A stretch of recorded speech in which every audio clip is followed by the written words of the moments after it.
রাসূলুল্লাহ সাল্লাল্লাহু আলাইহি ওয়াসাল্লাম বলেছেন, আমার উম্মতের মাঝে সকল ব্যক্তিকেই ক্ষমা করে দেওয়া হবে, কিন্তু ওই সকল ব্যক্তি ছাড়া যে ব্যক্তি নিজে গুনাহ করার পরে ওই গুনারই কথা অন্য ব্যক্তির কাছে প্রকাশ করে।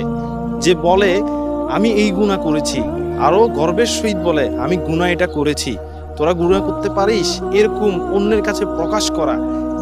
যে গুনাহ করে গোপন রাখবে, আল্লাহ তাআলা ওই ব্যক্তিকে গোপনে ক্ষমা করে দিবেন আল্লাহর কাছে ক্ষমা চাইলে। কিন্তু যে ব্যক্তি গুনাহ করার পর ওই গুনারই কথা অন্য ব্যক্তির কাছে প্রকাশ করে, তখন আল্লাহ তাআলা কিয়ামতের ময়দানে ওই ব্যক্তিকে ক্ষমা করবেন না। তাই রাসূলুল্লাহ সাল্লাল্লাহু আলাইহি ওয়াসাল্লাম বলেছেন, আমার উম্মতের ভিতর সকল ব্যক্তি ক্ষমা পাবে, শুধুমাত্র ওই সকল ব্যক্তি ছাড়া যে ব্যক্তি পাপ করে অন্যের কাছে তা প্রকাশ করে। ভাই, আমার ভিডিওগুলো যদি ভালো লেগে থাকে, সালমান ফার্সি স্টুডিও ইউটিউব চ্যানেলটিকে সাবস্ক্রাইব করে আমাদের পাশে থাকবেন এবং সালমান ফার্সি স্টুডিও ফেসবুক পেজটিকে ফলো করে আমাদের পাশে থাকবেন এরকমই নিত্য নতুন ইসলামিক ভিডিও পাওয়ার জন্য। আসসালামু আলাইকুম।